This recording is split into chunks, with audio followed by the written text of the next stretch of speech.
আমিত সোম বাংলাদেশের next target Canadian Bangladeshi বংশোদ্ভূত footballer সেখানে খেলছে ক্যানাডিয়ান আন্ডার-20 খেলেছে আন্ডার-21 খেলেছে আমিত সোম সে এপ্রিলের ভেতরে জানাবে এরকম একটা বিষয় সেই বিষয়টা সম্পর্কে যদি আপনি ঠিকই বলেছেন বেসিক্যালি আমি যখন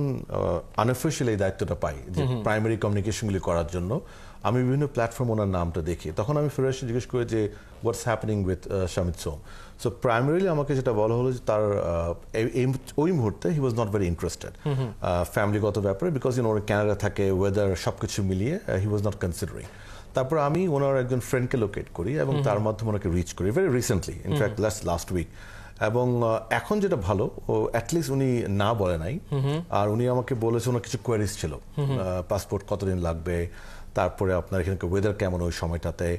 ওভারঅল লজিস্টিক কি হবে না হবে ক্যাম্পের ফেসিলিটিস কি আছে আমরা সব জানিয়ে দিয়েছি through his friend so now last যেটা কথা হলো আমার সাথে ইনফ্যাক্ট 2 দিন আগে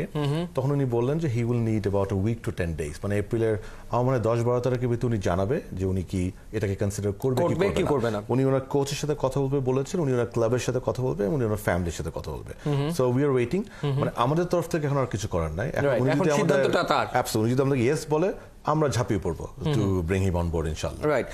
আরেকটা নাম নিয়ে খুব আলোচনা হয় মানে আমাদের ফুটবল অ্যারেনাতে একটা নাম নিয়ে খুব আলোচনা হয় সেটা হচ্ছে সুলেভান ব্রাদার্স রাইট সুলেভান ব্রাদার্সকে নিয়ে কাভান সুলেভান এবং হচ্ছে কুইন সুলেভান তাদেরকে নিয়ে খুবই আলোচনা হয় তো দুজনেই আসলে আমেরিকার টপ লেভেলে ফুটবল আসলে খেলছে মানে তাদেরকে রিচ করার প্ল্যান বা তাদের ব্যাপারে বাফুফে কোনো কিছু ভাবছে কিনা আপনি মানে ইটস এ ভেরি কোইন্সিডেন্স আসলে আমি আপনাকে বলি এটা কোইন্সিডেন্স আমি এটা মনে হয় একজন বাদে কেউ জানে না এবং আপনার মাধ্যমে আপনি এবং খেলাযোগ্য দর্শকরা জানবে আজকে আমি এখানে আসার আগে বাংলাদেশ টাইম 7:30টায় সুলিভানের ওনার বাবার সাথে জুম কল করি আচ্ছা আজকে I had a very long good meeting with him about 40 minutes ওনার সাথে জুমে ছিলাম আমি সো আপনি যেটা বললেন ওনার দুই ছেলে যারা একদম আমেরিকান টপ লিগে খেলে so of course they are not considering anything but American team এবং there is a very good chance যে ওয়ার্ল্ড কাপে খেলবে হয়তো আমেরিকা খেলতে পারবে but they are you know they are top level at the moment but ওনার আরো দুজন ছেলে আছে they are quite young I think 17 16 অথবা 18 এই ধরনের এজে সো ওই দুজন প্রাইমারিলি ওনার ইন্টারেস্ট পোষণ করেছে so they have shown the interest so আজকে ওনার বাবা আমাকে যেটা জানতে চাইলো যে যদি পাসপোর্ট করা সম্ভব হবে কি হবে না নাম্বার 1 হলে কতদিন লাগবে এবং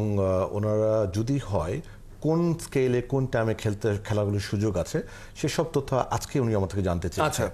এবং আগামীকাল ওনার গ্র্যান্ডমাদার যিনি আছেন তার সাথে আমি ফোনে কথা বলবো because she has Bangladeshi passport so I have to talk to her first so আগামীকাল ইনশাল্লাহ আমি ওনার সাথে কথা বলবো কথা বলে আমি দেখি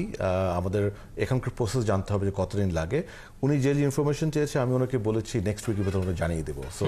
ইনশাল্লাহ নেক্সট উইক এই সময় আমি ওনাকে সব তথ্য দিয়ে দেবো আর ইন দ্য মিন টাইম উনি আমাকে ওই দুই ছেলের প্রোফাইলটা পাঠাবে আমাকে আচ্ছা so I am gonna get the profile and then it's on them আমরা ওনাদের সব জানিয়ে দেব যে কি তারপরে তারা সিদ্ধান্ত বাট আমি বিটুইন ইউ এন্ড মি আমি একটু বলতে পারি যেটা অত্যন্ত খুশির যে অ্যাটলিস্ট প্রাইমারিলি আজকে তো আমার সাথে প্রথম কথা হলো he was very professional and very positive খুবই পজিটিভ এক্সট্রিমলি জেন্টলম্যান খুবই প্রফেশনাল উনি নিজে সকার ট্রেনিং করান so he has a soccer training center উনি আমাকে বললেন so but let's see again এইসব ক্ষেত্রে একটা কি হয় যে আমি এটা একটু ফ্যানদেরও বলতে চাই যে অনেক সময় আমরা দেখি বিভিন্ন মাধ্যমে বিএফএফ কে দোষারোপ করা হয় যে বিএফএফ কিছু করছে না বাট আসলে আমাদের করার জায়গাটা তখনই হয় যখন তারা আগ্রহটা প্রকাশ করে আমরা রিচ করি আমরা তাদেরকে নিজের থেকে রিচ করি কিংবা কেউ আমাদের কন্ট্যাক্ট দিলে আমরা রিচ করি বাট তাদেরকে হ্যাঁ বলতে হবে যখন তারা হ্যাঁ বলবে তখন তো আমরা যা যা করার সব করি যেমন হামজার জন্য তো আমাদের প্রিভিয়াস কমিটি আমরা সবকিছু করেছি এবং স্বামীত যদি সোম যদি ওকে হ্যাঁ বলে we will do everything same goes with the Sullivan this other two brothers তারা যদি ইনশাল্লাহ হ্যাঁ বলে এবং তারা প্রসেসের সাথে যদি টাইমলাইন তারা মিলে ইনশাল্লাহ we will do our best